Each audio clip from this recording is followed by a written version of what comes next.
Passamos assim a palavra ao pastor Adilson, que estará trazendo o maná dos céus para nós nessa noite.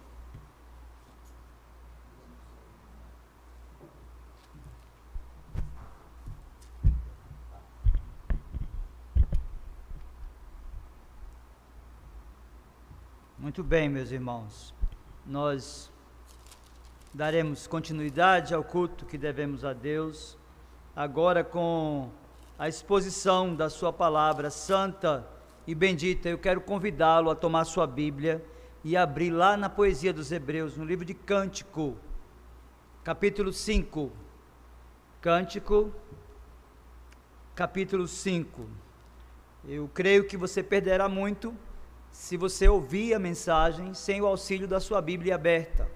Ainda que você tenha ela no aplicativo, no celular, onde quer que você esteja me acompanhando agora, abra aí no aplicativo ou no texto físico, lá no livro do Cântico, capítulo 5, e eu farei a leitura dos versos do 9 ao 16, que é o texto para nossa instrução e reflexão nessa noite.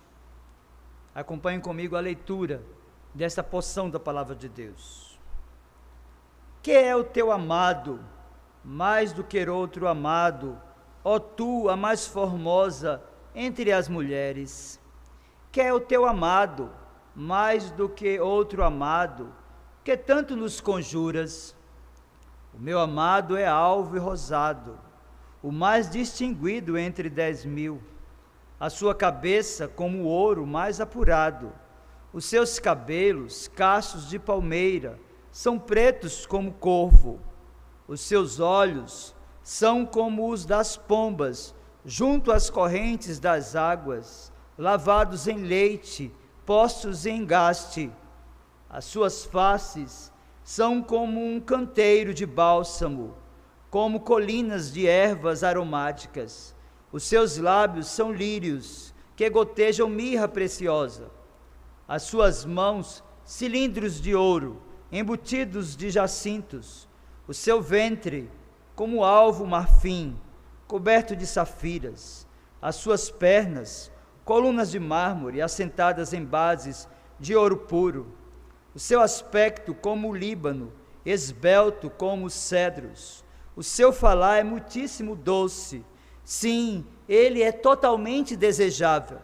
Tal é o meu amado, tal o meu esposo, ó filhas de Jerusalém. Nós vamos orar mais uma vez, suplicando ao Senhor a sua graça na exposição da sua palavra. Após a oração, deixe a sua Bíblia aberta e acompanhe cada versículo, a exposição, o significado desse versículo e qual a relação que ele terá com a sua vida e com a sua história. Como você pode se apropriar dessas verdades que foram registradas em um tempo remoto e que ainda são vivas e práticas para a nossa vida, ainda nessa noite. Curve a sua fronte, feche os seus olhos, nós vamos orar ao Senhor. Meu Senhor, em nome de Jesus, teu Filho bendito, eterno, o seu sacrifício perfeito, suficiente, Senhor, reconhecendo os nossos pecados, as nossas mazelas, as nossas inclinações vis, é por Ele, por seus méritos, por sua mediação, que mais uma vez nos aproximamos de Ti, confiados não em nós, mas na Tua graça, que é melhor do que a vida. Nós te pedimos, meu Senhor, que prepare-nos o coração, para que a semente santa que será lançada, produza frutos, e esses frutos promovam a glória, o louvor e a honra do nosso Senhor Jesus Cristo. Que a tua igreja seja fortalecida, aperfeiçoada, santificada, e que aqueles que nos escutam nesta hora, através das ondas da Rádio 98 FM, do seu aplicativo, e deste canal da igreja, sejam impactados pela mensagem da graça, de forma especial, que o Senhor possa infundir-lhes o arrependimento profundo de pecados, para que busquem refúgio na cruz do Calvário. Que em tudo Jesus, o nosso Senhor e Salvador, seja honrado e glorificado, pois no nome dele nós oramos. Amém. Meus queridos irmãos e amigos, as múltiplas faces do desenvolvimento humano exigem de nós flexibilidade, sabedoria e atenção para migrar de uma faixa etária ou experiência de vida para outra. À proporção que os anos passam, novos cenários e cores vão sendo pintados e as exigências para assumir responsabilidade vão se expandindo em nossa vida. Uma das decisões mais complexas e sérias na vida de uma mulher cristã é a de definir com quem ela iniciará a sua vida afetiva e quem será a pessoa com quem ela se unirá e o propósito que ela tem de construir uma família. Após autorizada pelos pais, estando em idade própria, esta jovem deve orar a Deus para que esse a mostre, revele um rapaz que possa servir-lhe de namorado, futuro noivo e consequente esposo. É bem natural, meus irmãos, que estando em idade cujas experiências e maturidade são bem escassas, o principal critério adotado por muitas meninas para estabelecer um relacionamento de namoro seja apenas e tão somente o da beleza física. Define-se então, através do estereótipo, o que se deseja, priorizando o que não deveria ser prioridade para algo tão sério, que é a constituição de uma família, um núcleo familiar. Meus queridos irmãos, o livro de Cântico teve como autor Salomão, cujas habilidades poéticas o fez escritor de outros livros da poesia dos hebreus.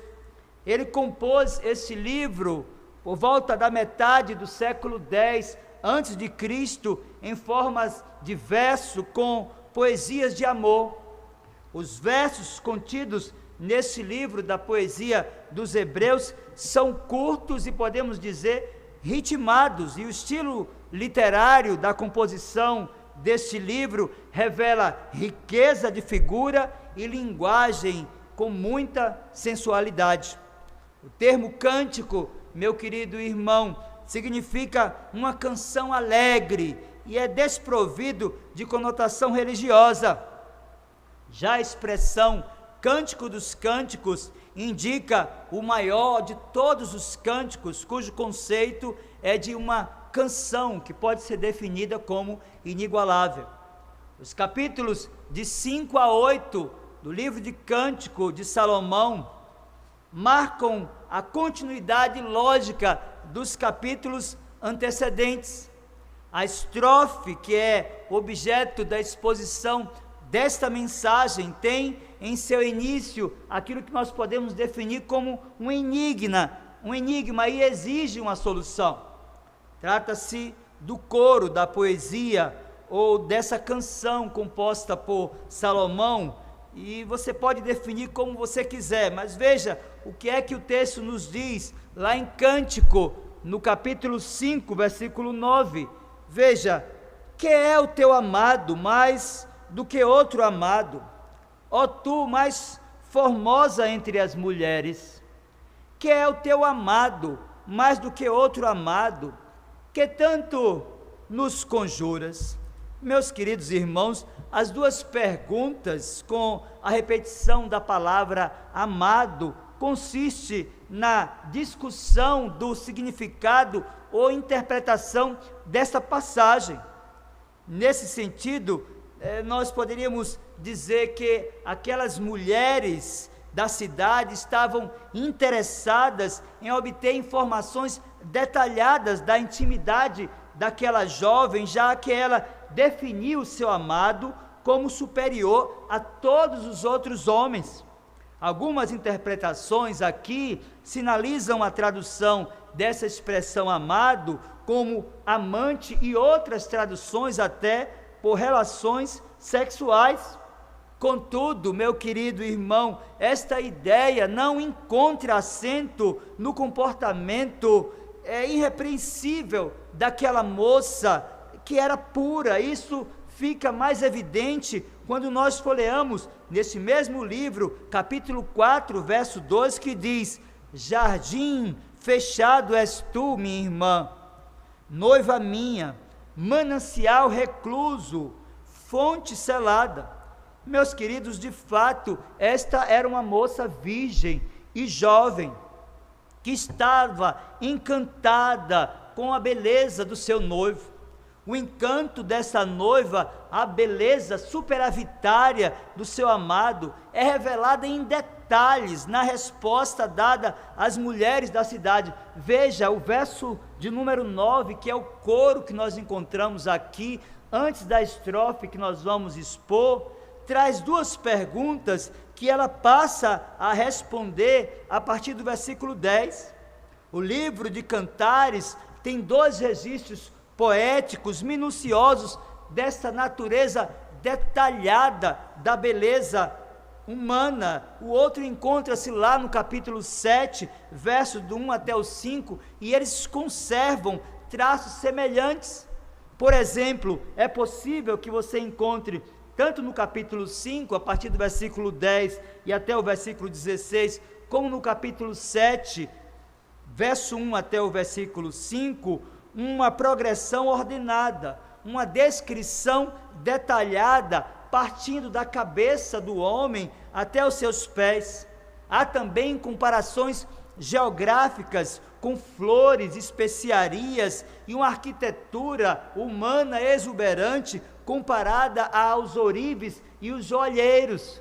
Meus queridos, de fato, a descrição inicial feita pela noiva apresenta uma visão distinta desse homem que é descrito por sua noiva da seguinte forma. Veja, a partir do versículo 10, ela passa a responder a pergunta daquelas suas amigas. É como se fosse uma reunião de mulheres, quem sabe, um chazinho no final da tarde, e uma delas passa a falar do amor que ela tem ao seu noivo, e da maneira como ela enxerga esse homem, e ela passa a descrever da cabeça até os pés, todos os detalhes da beleza do seu noivo. Veja, a partir do 10, ela começa a dizer: o meu amado é alvo e rosado, o mais distinguido entre 10.000. Meus irmãos, a palavra alvo aqui pode ser traduzida por branco ou por radiante. A indicação é de uma luz deslumbrante que se aplica ao marfim. Ela continua afirmando, agora no versículo 11, que a sua cabeça é como o ouro mais apurado, os seus cabelos, cachos de palmeira, são pretos como corvo. A ideia da cabeça aqui de ouro mais apurado sinaliza a face e o pescoço, e não apenas o cabelo, como está no texto vernáculo. Este jogo ou combinação de palavras é de difícil interpretação. À luz do verso ou dos versos antecedentes, é possível pensar em indicações de um homem com um corpo esculturalmente bem feito e bastante bronzeado. Eu fico pensando que naquela reunião, aquela mulher expõe a beleza do seu noivo, e aquelas outras encantadas, não somente pela exposição detalhada, os detalhes da anatomia do corpo humano, de forma especial daquele homem, mas também o encanto que ela tinha por sua beleza, como saltou aos olhos daquelas mulheres. Meus queridos, voltada para a beleza do rosto do seu noivo, ela ainda diz, veja, verso 12, os seus olhos são como os das pombas junto às correntes das águas, lavados em leite, postos em engaste. Meus irmãos, é possível que este verso, o verso 12, descreva a comparação feita pela noiva entre a íris e a porção branca dos olhos. A figura de linguagem aqui ainda sugere pombas às margens dos rios e os olhos do amado voltado para essas pombas. O sentido rabínico aqui da passagem indica ainda uma fonte de irrigação. Ela continua descrevendo em detalhes o seu amado e agora afirma, veja o verso de número 13: as suas faces são como o canteiro de bálsamo, como colinas de ervas aromáticas. Os seus lábios são lírios que gotejam mirra preciosa. Meus irmãos, pensem aí nessa audiência, nessa conversa dessa jovem com as suas amigas, e como ela é encantada com esse homem, como seus olhos estão fitos na beleza exuberante, anatômica de cada detalhe do seu corpo.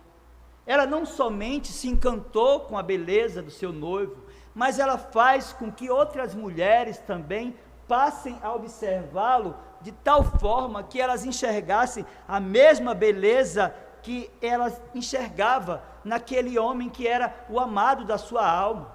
Meus irmãos, veja que a indicação da palavra faces aqui, como no texto do versículo de número 13, cuja interpretação é da beleza do noivo, ela também fala de ervas aromáticas com associação da química de ungüentos e de perfumes, e diz ainda que os seus lábios, os lábios do seu noivo, gotejam mirra preciosa, e ela faz então alusão às doces palavras proferidas pelo seu amado.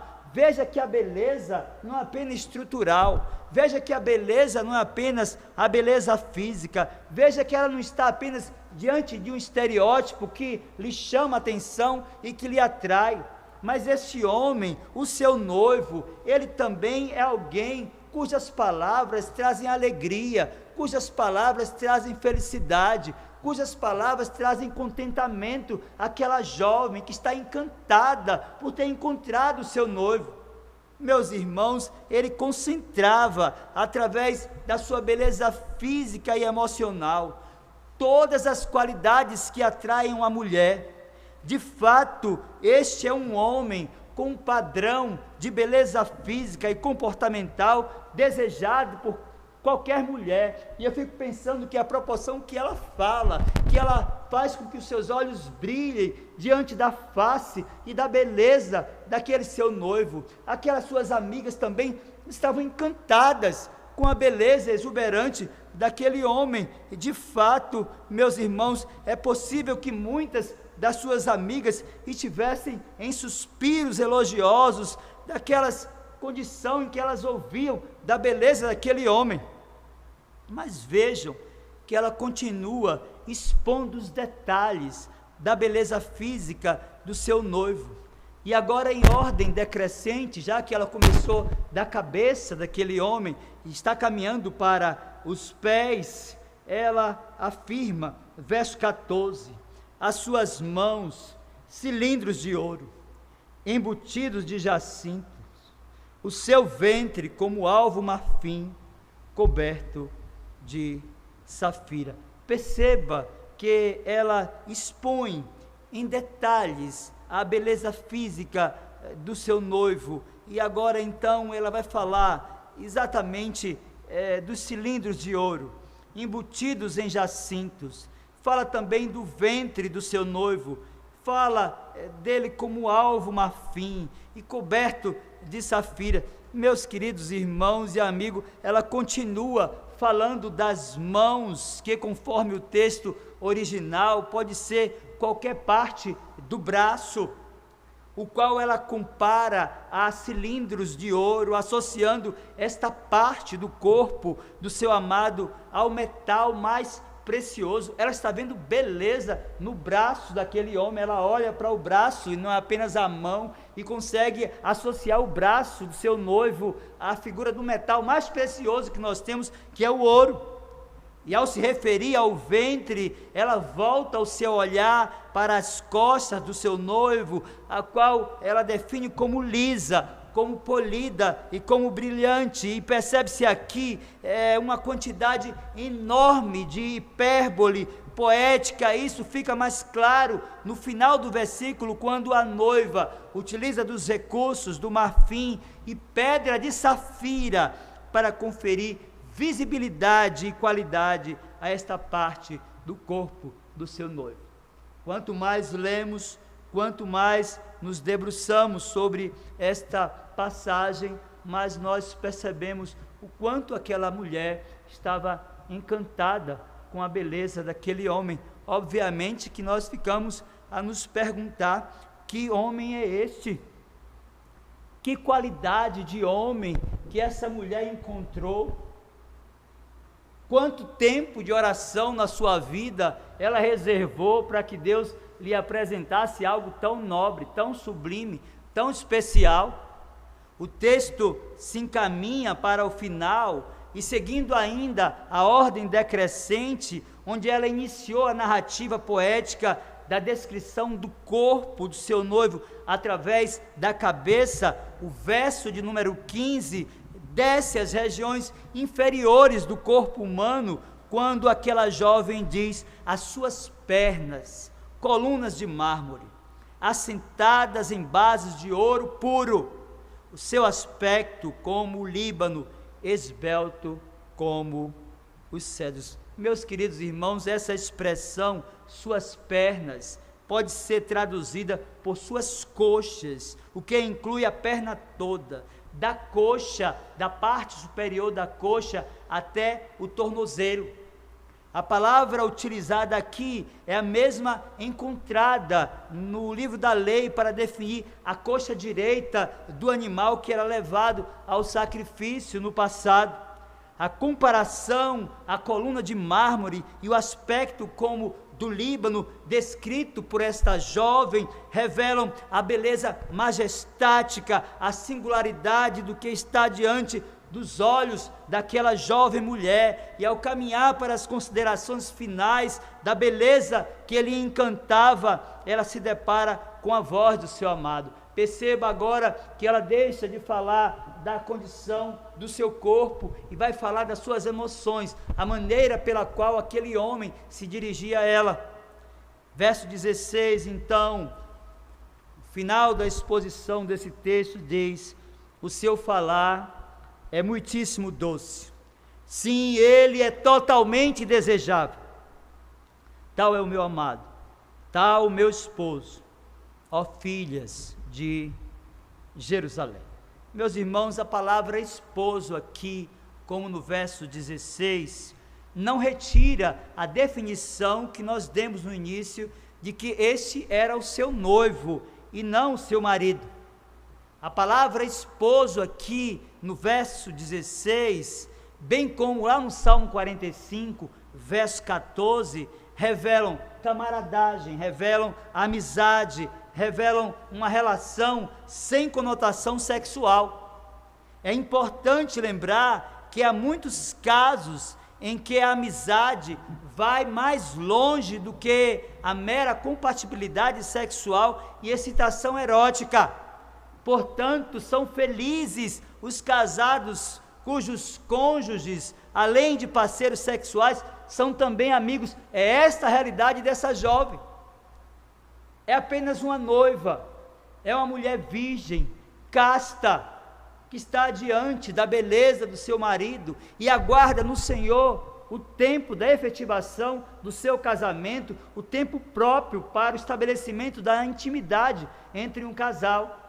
E o texto vai nos mostrar que esta mulher tinha na figura do seu noivo o que podemos definir como o par perfeito, aquele homem que toda mulher está a buscar, de forma especial as jovens cristãs. Este homem lhe encantou, a tal ponto que, exclamando, ela diz às suas amigas, no final da resposta à pergunta que está no verso 9 de Cântico, capítulo 5, ela diz: tal é o meu amado, tal o meu esposo, ó filhas de Jerusalém. Meus queridos, após a exposição deste fragmento da poesia dos Hebreus, há uma pergunta que não quer calar: que homem é esse que encantou, que gerou beleza e brilho nos olhos daquela mulher. Que homem é esse com qualidades físicas e emocionais tão nobres, tão elevadas e tão belas? Nós precisamos identificá-lo. Nós iniciamos esta mensagem destacando as exigências que devem ser atendidas quando uma jovem cristã, autorizada pelos pais, em idade própria, resolve orar a Deus para que este mostre um rapaz que possa servir-lhe como namorado, como futuro noivo e, consequentemente, como seu esposo. E eu quero concluir a mensagem dessa noite, a exposição do livro de Cântico, capítulo 5, verso do 9 até o 16, destacando alguns ensinos que nós podemos retirar desse lindo fragmento poético. E o primeiro ensino que nós podemos retirar daqui é que o casamento, na perspectiva bíblica, é uma relação de aliança, cujos termos do contrato estão expostos na própria Escritura.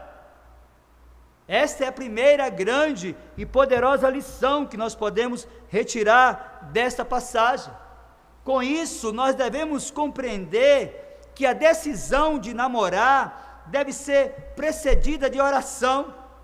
Namoro antes de um longo período de oração é pecado, porque Deus não foi consultado para aquilo. Mas devemos também compreender que a Bíblia desconhece o verbo ficar associado ao namoro. Quando este verbo é utilizado na Escritura, ele está quase sempre associado com a relação geográfica e jamais com a aventura. A ideia de ficar na Bíblia é assim: fique aqui, meu filho, não sai daqui não. Ou fique para lá, não sai de lá não. Então essa cultura do ficar não tem relação com a verdade de uma responsabilidade que toda pessoa deve ter na construção do seu núcleo familiar, que deve lhe conduzir até a eternidade, junto com seu parceiro ou com sua parceira.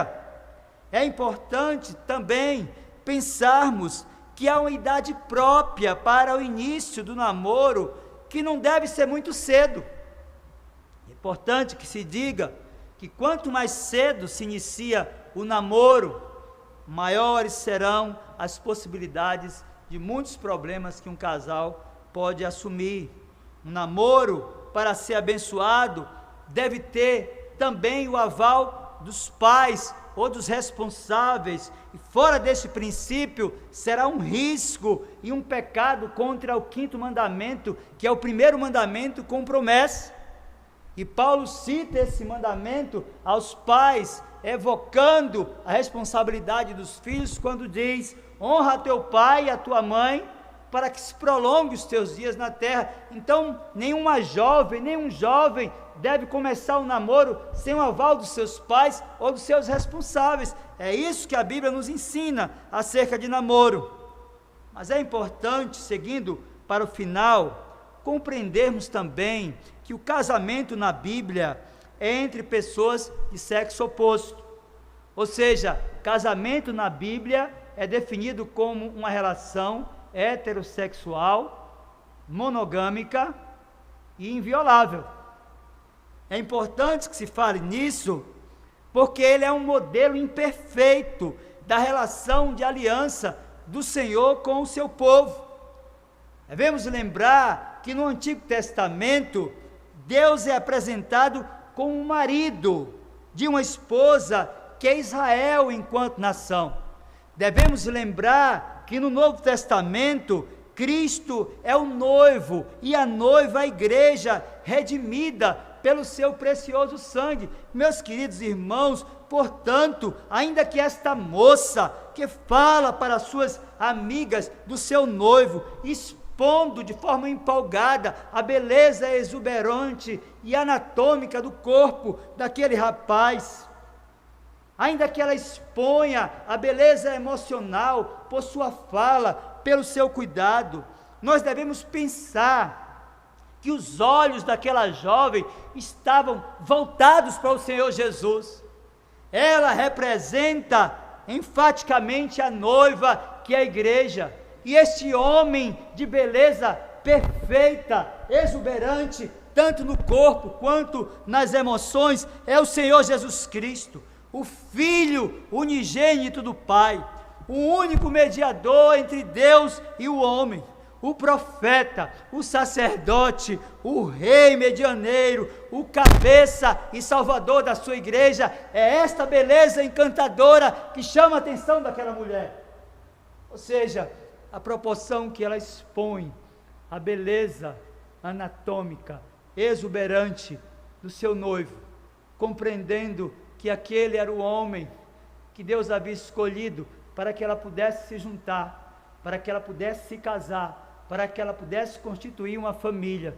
Ela tem na beleza exuberante do seu Redentor, do Senhor Jesus Cristo, o Rei medianeiro, o cabeça da igreja, o eterno Deus, o Filho do Deus vivo, os seus olhos voltados.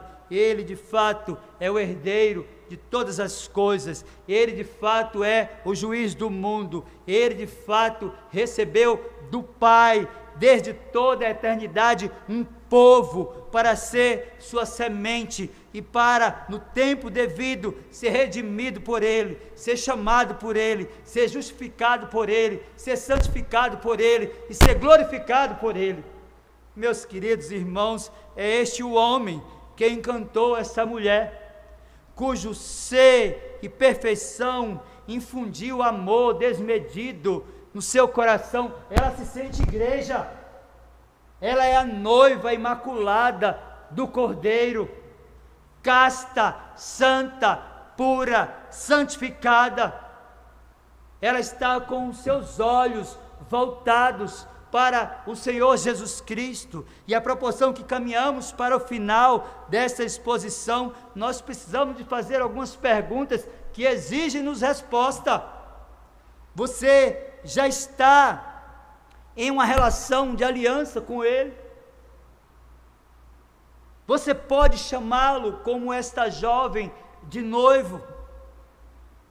Você pode contemplar a beleza do Redentor, do Salvador, do Senhor Jesus Cristo? Você se define como sua noiva, ou seja, como a igreja de Cristo, a igreja gloriosa do Senhor Jesus Cristo?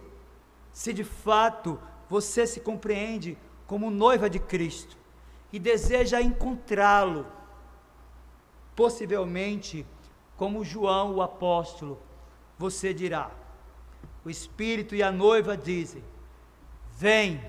Aquele que ouve, diga: vem. Aquele que tem sede, venha.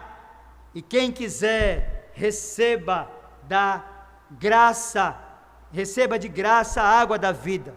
Aquele que dá testemunho dessas coisas, diz: certamente venho sem demora. Ora, vem, Senhor Jesus.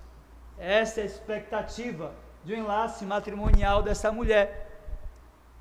A sua esperança e confiança está na pessoa de Cristo. E eu quero, nesses dias de pandemia, de tanta desesperança, de tantas dificuldades, chamar a atenção de você que é crente, a fim de que contemple a beleza do Salvador, a sua justiça, a sua providência, o seu amor, a sua longanimidade, e a forma pela qual, como noivo, Ele continua cuidando de cada um de nós. Renove as suas esperanças, como esta mulher. Ainda que você tenha na sua casa um modelo de homem que deve ser respeitado, saiba que a perfeição está naquele que é efetivamente definido como noivo, o Senhor Jesus Cristo. Mas talvez você esteja me escutando e pensando: pastor, eu não me considero noiva de Cristo, eu ainda não tenho essa relação de aliança, eu ainda não consigo enxergar essas belezas superavitárias descritas por essa mulher nessa poesia. Eu quero dizer para você que há esperança. Ore a Deus, suplique a Ele nessa noite o perdão dos seus pecados e diga: eu quero ser a noiva do Cordeiro, eu quero enxergar beleza no Senhor Jesus, e certamente por sua graça e poder Ele vai dispor os meios para que você creia na verdade. De modo que nós concluímos a mensagem nessa noite, na esperança de que tudo quanto ouvimos seja aplicado ao nosso coração. Ao Senhor seja a glória, a honra e o louvor, hoje e na eternidade. Amém. Quero convidá-los a ficar de pé, e nós vamos orar, suplicando a Deus a sua graça em nossa vida nessa noite. Meu Senhor, bendito, exaltado e glorificado seja o teu excelso, majestoso, glorioso e poderoso nome.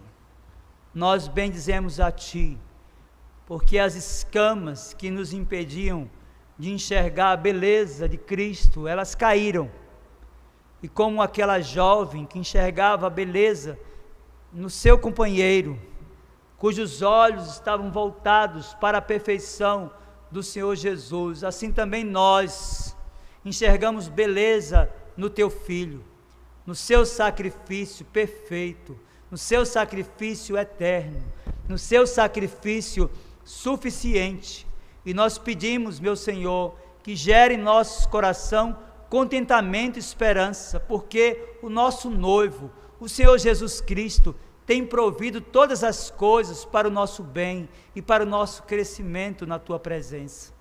Nós queremos também, Senhor, Te pedir por aqueles que, ouvindo a mensagem, ainda não compreenderam a beleza do sacrifício do Senhor Jesus Cristo, aquilo que Ele fez na cruz do Calvário, pagando o preço da nossa culpa e da nossa dívida.